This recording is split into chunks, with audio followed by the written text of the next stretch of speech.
আলাইকুম ভিউয়ার্স, আজকে আমি দেখাবো কাঁচা আমের ঝুরি আচার।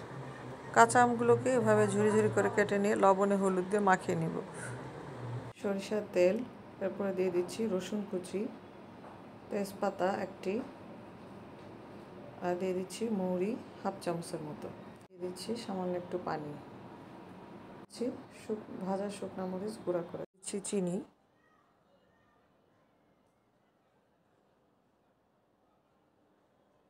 এরপর দিয়ে দিচ্ছি স্বাদ মতো লবণ, আর দিয়ে দিচ্ছি ঝুরি করা আমগুলো। এখানে আমি চিনি ইউজ করেছি এবং সামান্য একটু গুঁড়ো ইউজ করব।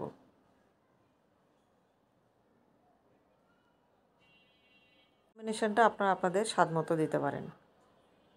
আমি চিনি গুড় দুটাই মিক্স করেছি, এজন্য আমার কাছে এভাবে ভালো লাগে। জিরার গুঁড়া, মৌরি হাফ চামচের মতো, ধনিয়ার গুঁড়া 2 চামচ, লাল মরিচের গুঁড়া স্বাদ মতো, ঝাল বুঝে আপনারা কম বেশি দিতে পারেন। ভাজা সরিষা হাফ চামচের মতো দেওয়া হয়ে গেছে। এখন সুন্দরভাবে নেড়ে নিব, নেড়ে নিয়ে নামিয়ে ফেলবো। রোদে দেওয়া ঝামেলা ছাড়াই খুবই মজাদার আমের ঝুরি আচার, খুবই টেস্টি।